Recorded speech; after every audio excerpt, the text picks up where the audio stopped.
to We Like Things, and we like Solo, Yes, sort of. sort of.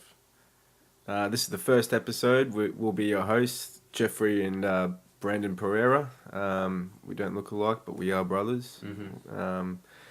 But before we get into this, I suppose we should just sort of go into exactly what we're going to be talking about, which is the new film Star Wars Solo. And I have only seen it once on opening weekend, whereas Twice. you've seen it twice. Yep.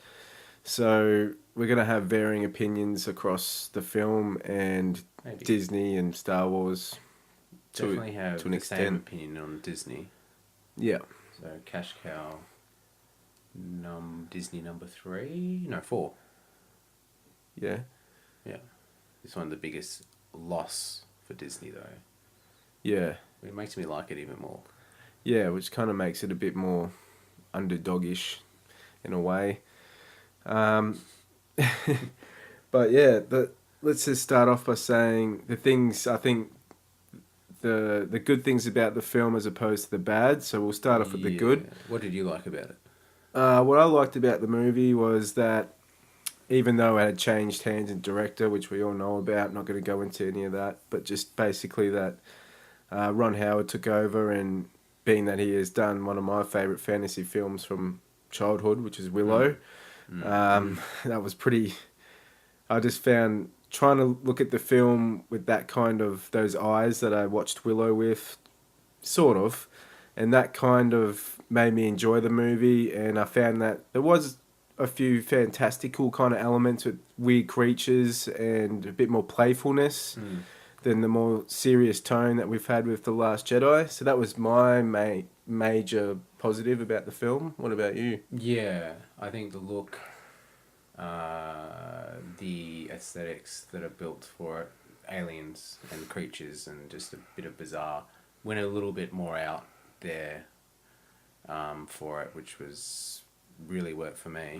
And I felt like it fit more than, let's say, in Force Awakens. It had a few little funny looking... That's mine! Yeah, and even like just that little bird creature, you know, that they have these little moments in Force Awakens with Puppet, or, you know, what do you call... Prosthetic? And animatronics. Animatronics and practical. non-CGI characters. Yeah. And I found that the more of that, the better.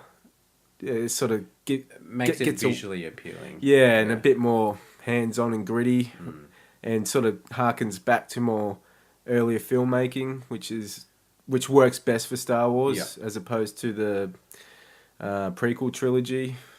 Yeah, I mean, if the story itself is pretty basic and also unnecessarily complicated in parts, they could have probably made it even more so simple, and it would have worked much better and flowed much better. But having those extra visual creatures and practical things made it visually interesting. A lot of shots in it are very murky, and it works for some of it, and I really liked a lot of it, especially the war scene was nice and gritty, dark. I really wish they pushed that more. Actually, I wish that sort of segment went on for a little bit longer, in that you got a bit more invested in Han's journey through the Empire and him kind of growing through that phase. I think it was lacking and skimmed over quite quickly. I think they could have built that section a bit, should have stayed on that segment probably a bit longer, and his introduction to the Woody Harrelson character and the Thandie Newton. Yeah, I think importantly for the character of Solo, him joining a crew and learning how to become a smuggler should have been a more poignant thing of it, and it seemed to be skimmed over. Yeah, it's like they're almost scared to go too heavily into what Han actually is. It seems like they don't want to, you know... Well, I assumed going in that Woody Harrelson would be the father figure, and he was only maybe 2% that. Yeah, and I think they culled that right back with the change of directors. I think initially Possibly, yeah. he was. I heard that his part was heavily changed. Oh, okay. Yeah. I don't know. I mean, I'm just going off things I've heard, but yeah, that's exactly what I thought going in with this film from the early trailers and all that. I thought Woody Harrelson was going to be the basic father figure that is the original sort of Han Solo sort of. Yeah, I thought he would have been the aging Han Solo that would give the baton to Solo. Yes. Yep. Yeah.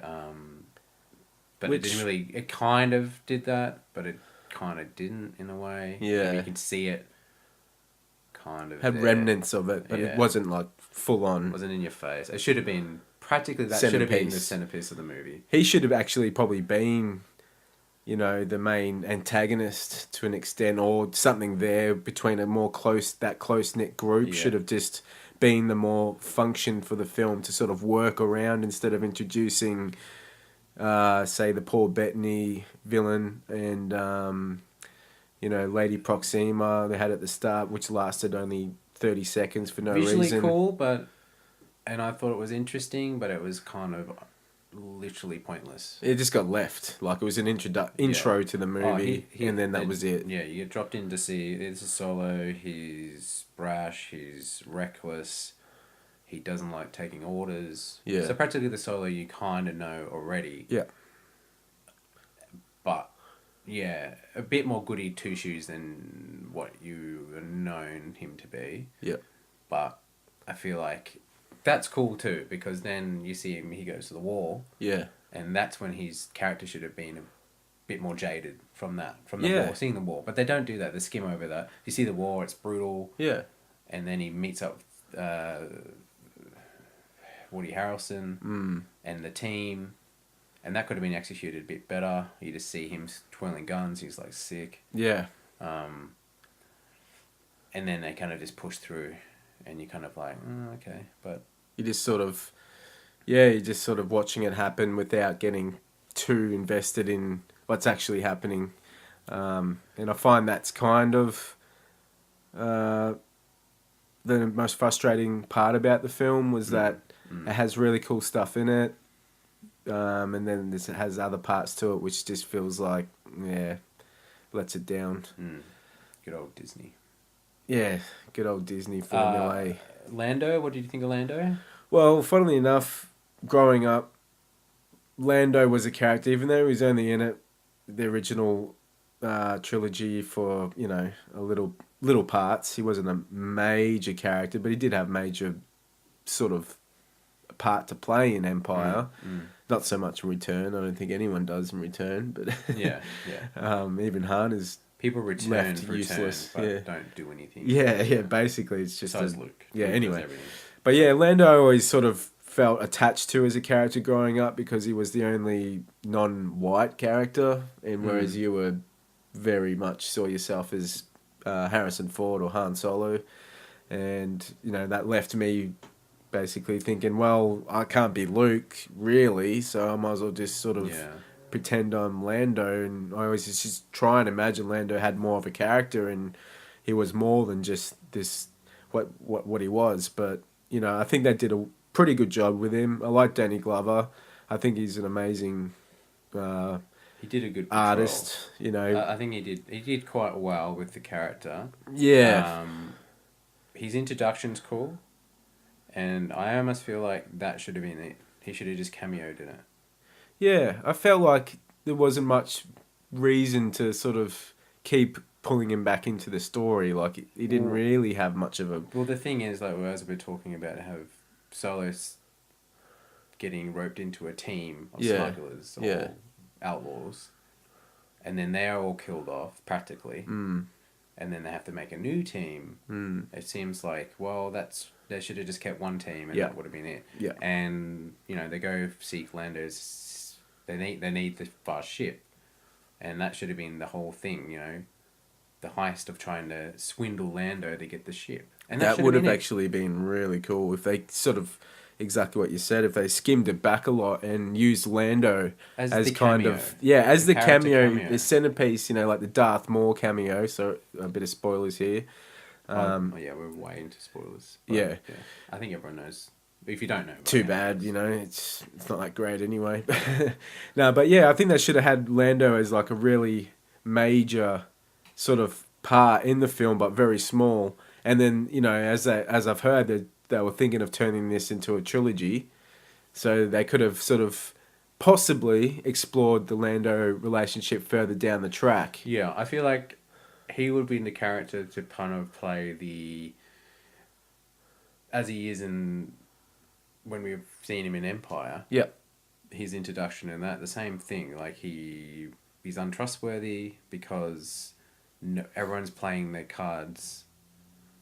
It's practically like playing poker Cards. or sabacc or whatever it's called. Yeah. Everyone's have an ace up their sleeve, and Lando would have been that character where he cameos for that bit, and then near the end he kind of fucks them over. Yeah. And that would have been really cool, and probably really push that kind of Star Warsiness. Yeah, and I guess if they did want to, like they always do in these new films, so they always use references to the older films, and they always use scene setups or, utilizing certain things, and I always feel like they're just quite cheap and quite just like, oh yeah, they did that in the original trilogy, so we'll just use that again and just kind of mimic a lot of things, whereas without actually mimicking stuff that would actually be more interesting and sort of work more as a character for the characters rather than just a scene setup or something like that. Yeah.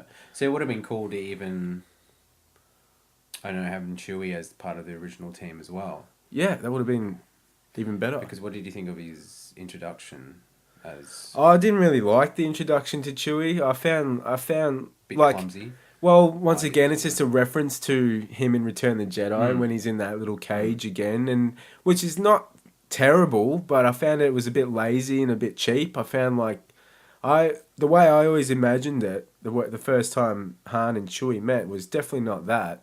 I don't know what it was, but it was definitely not that, and it didn't even have to be complicated or didn't even have to be something like that. It could have just been something very simple and just joining the team. I think he could have been part of the original team with part of Woody Harrelson character, and he had his own. That would have been connection. That would make sense. And then over time, because Han Solo becomes his kind of son, and he's in like a life debt to him, almost like a brother. Yeah, isn't Chewie in a life debt to Han? Yeah. So I didn't even see that. I mean, he saved him on a few occasions, but there was no like, all right, now I'm with you, because he goes off again to fight the revolution scene. Yeah. Gives the Sasquatches. Oh yeah, that whole that part actually reminded me. Yeah, let's go into negatives now. Yeah. Like serious negatives. There's a few of them. And the major one that stuck out like a sore thumb for me was basically that the new robot or droid, L3 or whatever it is. The PC robot. Yeah, did not like that. As soon as she came on screen with that voice, I thought, alarm bells were ringing, and I thought, I'm not going to like this character, and I didn't. I don't care what people think about that. I prefer Jar Jar over her, so that's saying something. Yeah, well, I pretty much have liked most things Star Wars has thrown at me, and I've taken most things on board, but that robot, or droid, I should say, just did not do it for me. I mean... What would you like more, Rose or the robot? Well, she is a bit of like a robot too. Yeah, no, that's a hard call. I'd say probably the robot just because it looks cooler. And she dies. So that is actually a positive there. Yeah, if that happened to Rose, I'd probably love Rose. Yeah, well, her sister, Rose's sister dies, and I really liked the sister character, and then over Rose. So make of that what you will. Yeah, but the major negative I have is definitely that segment when it's the revolution with all the droids, which is not a bad idea, but it just does not fit in the context of the film. I found it stuck out. Well, I think the thing I thought about the film is like Solo joins the team and they do smuggling, they do heists, they're outlaws, and all the things they do aren't that great. Like, let's go to the spice mine and get this, hyper fuel. Yeah, they're not. They're not. And it's it's not grandiose. I assumed it would be like an Ocean's 11 style sort of scenario. They're all planned out. They just walk in chains. Oh, we're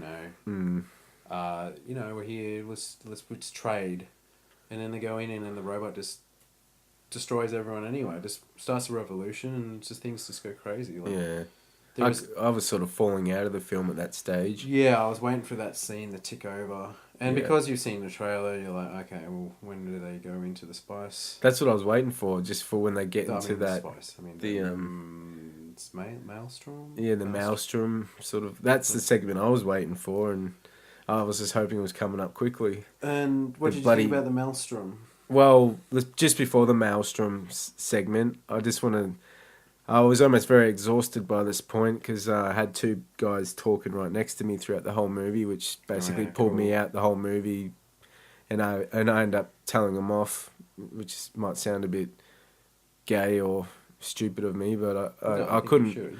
I seriously couldn't take it any longer. They were basically chatting about things on the weekend and all that kind of shit, and I was just like, nah, this has got to stop. So I told him to shut up, basically, and they did, and it was awkward for about 5-10 minutes, but then I just sort of fell back into the movie and business as usual. But the segment just before the Maelstrom is the Wookiees, the other Wookiees. Oh, yeah. It reminded me of the Star Wars special. Weirdly enough, the Christmas special. They did well with all the practical. And then it seemed to cheap out. That scene, the whole revolution scene, seemed to be very the most cheapest and shoehorned thing in the whole movie. Yeah, and not planned out. And even the Wookiees looked terrible. They did. They didn't look like the Wookiees. They looked like Harry and the Hendersons. They did, but worse than Harry and the Hendersons. Yeah. I mean, Harry and the Hendersons is good, but it just kind of reminds me of that. It's original. Yeah, that's what I was saying. They're kind of like a hairier version. Like they stuck more hair on the original Planet of the Apes costumes. Because they've just bought 20th Century Fox, so they probably had all these boxes full of old suits anyway. But yeah, the Maelstrom scene, I was exhausted by this point, and this is the part I was waiting for. And by the time it came up in the movie, I was kind of half in, half out. And I really enjoyed the visuals of it, but I didn't know what the hell was going on. Yeah, so that's the thing with the murkiness of the film. It works in some scenes, say the war, and maybe some parts of Corellia. The bar scenes looked amazing. The Paul Bettany parts. Yeah, but that wasn't murky. That was kind of... I mean the bar scenes. The bar and all that. They that smoky bar. Yeah, all that stuff sort of works, But then when they're in the storm, you can't see anything.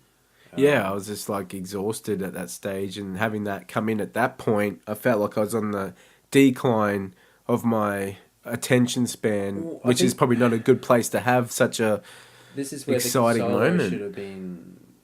The character should have shone and really shown his flying abilities, and they kind of just do this thing. They kind of do, but it's kind of like, he does this like trick. I can't even remember it. He lands the ship flying on. He's like, I learnt this from. Oh yeah, that's right. Yeah. And then he just rams the ship onto an asteroid where a TIE fighter's behind him and kicks up all the dirt, which destroys the TIE fighter. Practically ruins the Millennium Falcon. Like, risky for starters, and it wasn't a really cool trick anyway. Like, you could have done something better. And then they do a little flip out, and it was just like, oh yeah, cool. But not really. Yeah. And I feel like it's too much. Like, they have TIE fighters chasing, he's doing these tricks, and then run into the huge Kraken-y beastie thing. Yeah. And then there's also, right next to the Kraken beastie thing, there's a black hole or gravity well. So, and then they trick the Kraken to go into that, even though the Kraken's like right next to it anyway. Yeah, I did not understand that. I thought it was going to be like some black hole beast. Like, that's why it's there. Yeah, so don't have... I feel like it's too much. Like, don't... Like, either have the black hole or have the Kraken. Like, it's two threats, and they kind of obviously cancel each other out. Yeah. Like, they really didn't need to have the Kraken. Yeah. The black hole was fine because then, the excuse to kind of hyperspace out of there using the fuel and then, the 12 parsec thing. I liked all that. Like, that was cool. But it's just... I mean, I don't mind having an idea of a Kraken beast, like in Star Wars. That's cool as well, but... Yeah, it was too much all at the same time. How big is this storm and you practically run into all things dangerous in there? Yeah. It's just really convenient. it made it feel small, Yeah. tiny, and yeah. It's like like you said, it just keeps canceling itself out. You know, you get one threat, and then the next threat, and then the next threat, Yeah. and it's just like, you know, how much can you take at once? And it's just you can't digest it all. You can't get enough stakes behind what's going on at the time, and at the same time, just I rolls kind of, into one. I mean, we are talking about a lot of negatives, but at Yeah. the same time, I wasn't too bogged down by it. No, I'm still no, kind no. of feeling a bit more fun Yeah, it was for Star still Wars. more playful. for like, yeah, you have all these things. It's like, oh yeah, cool.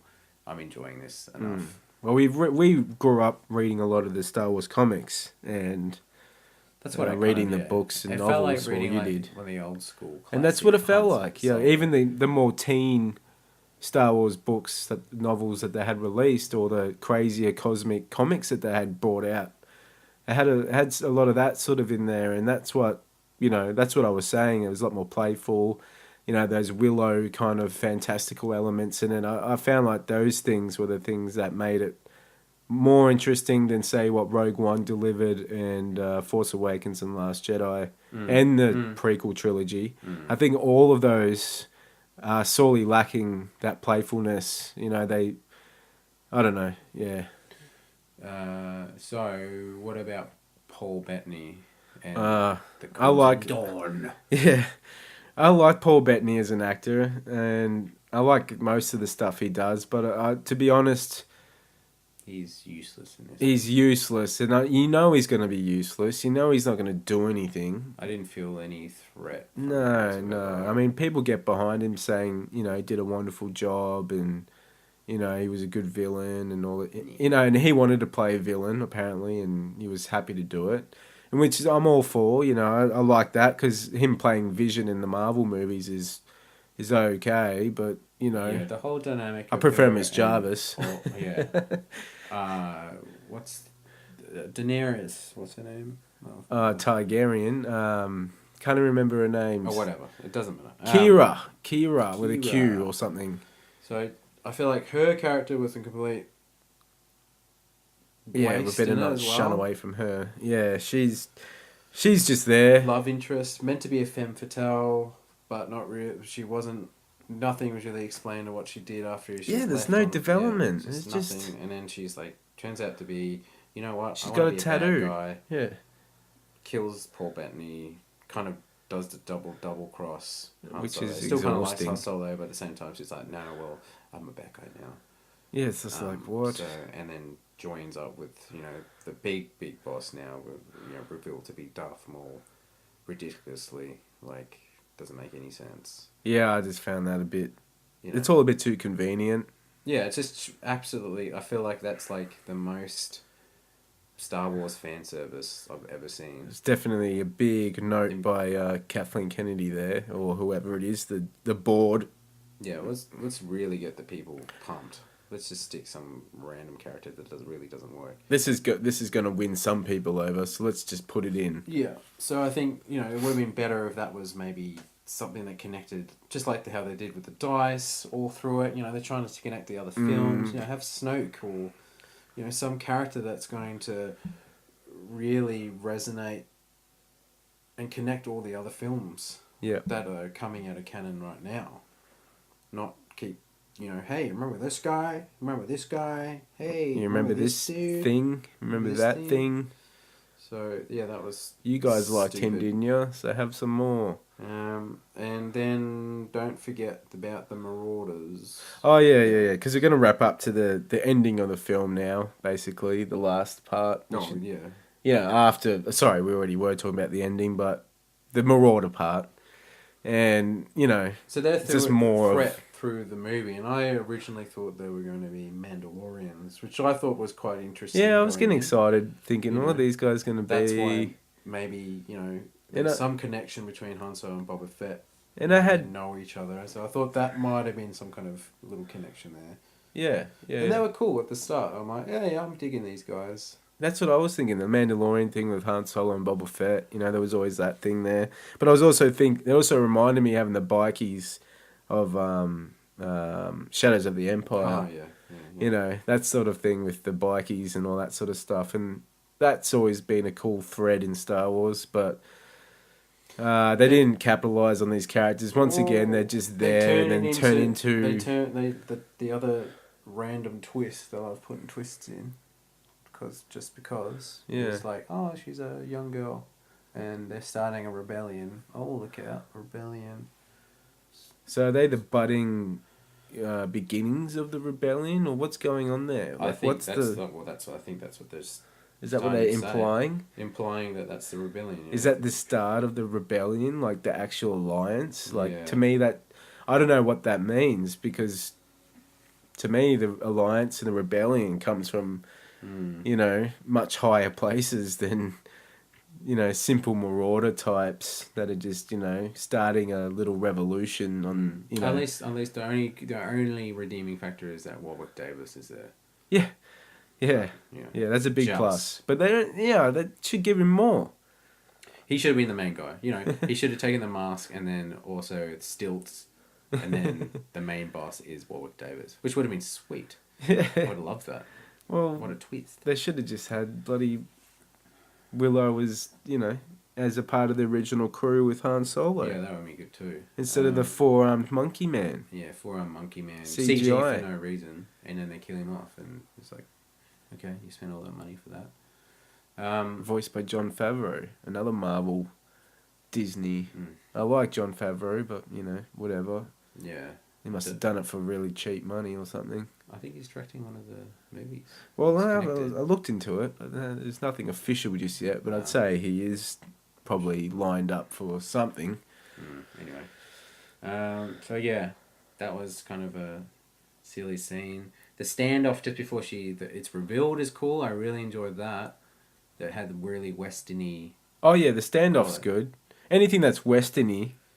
I thought that's where the movie would have been outlaws, the cowboys, you know, have that really simple trench coats. Yeah, just take dust. Just take from existing film classics. Sergio Leone, spaghetti really western. Simple stories. Yeah. And make it Star Warsy, and paint the coat of Star Wars on it. Sci-fi spaghetti western. Yeah, it'll be wicked. It would have been good. It would have been simple, straight to the point. Yeah, you don't need to go to this over elaborate stuff that they keep trying to push for. Like, they keep trying to be all the other big tentpole franchising movies. Yeah, it's all this. To be more epic. It's all this. The more CGI or the more stuff we cram into it, the better it's gonna be. But it just fizzles out. And good movies these days are ones that are solid and don't go overboard. Yeah. So, thinking of, like, you mentioned Sergio Leone. I mean, you have.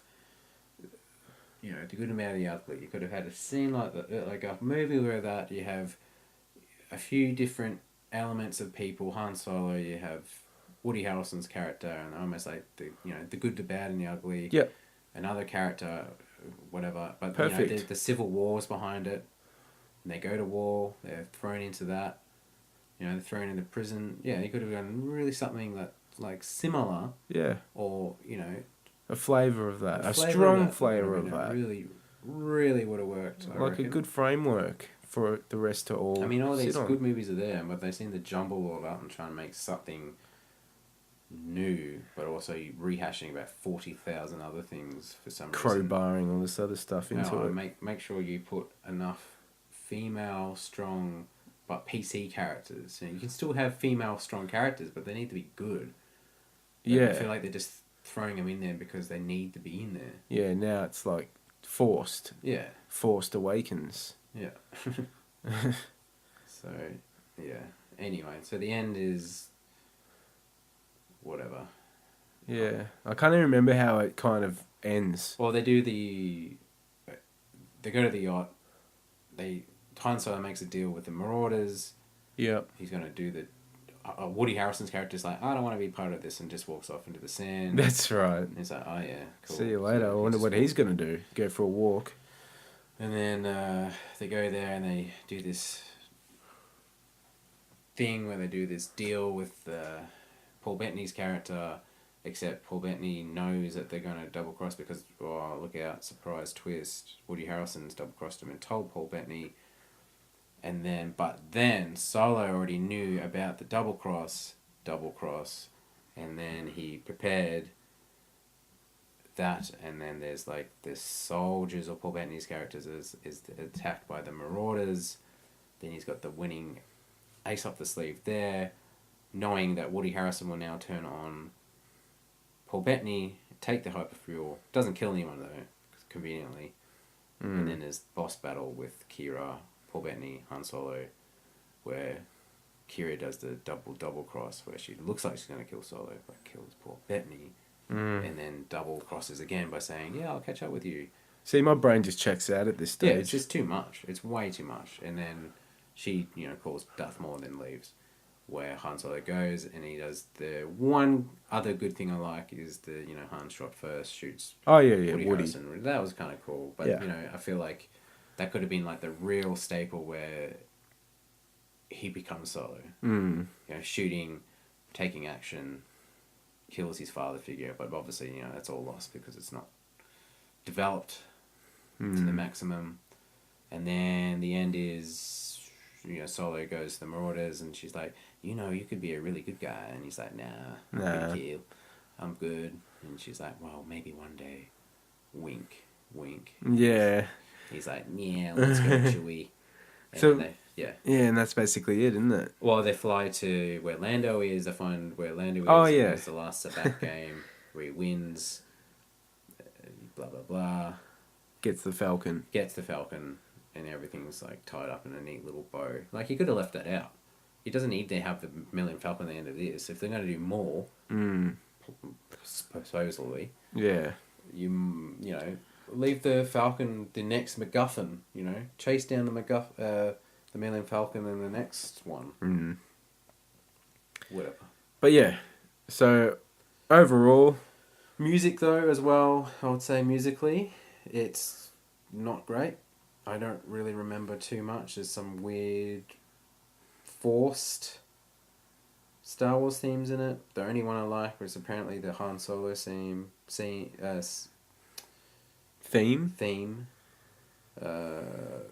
which is the same track in the asteroid field in Empire Strikes Back. Oh yeah, which is cool.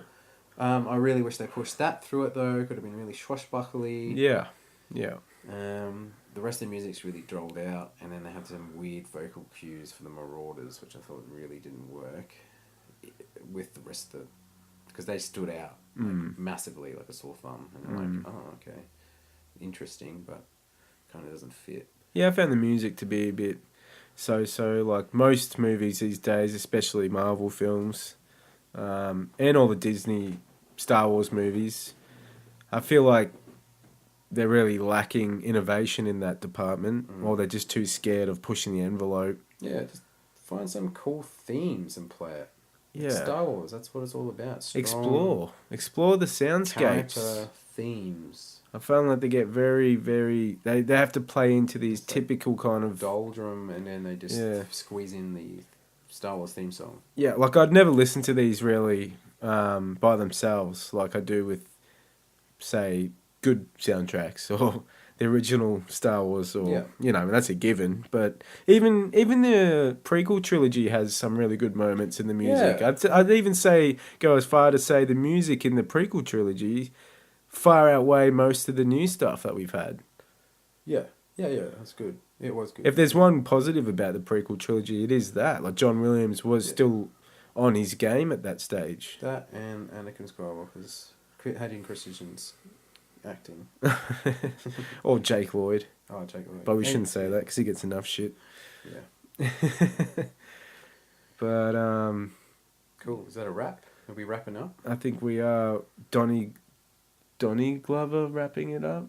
Oh. This Is American wrapping it up. Childish Gambino. Yeah, so, look, thank you for listening, and we'll be back again for another episode. Yeah, we'll fine-tune it. Yeah, this is very rough, but we'll get there eventually. We'll make it funny next time. Yeah, we'll get there. More character and all that. So if you got to the end of this, good on you, and we thank you.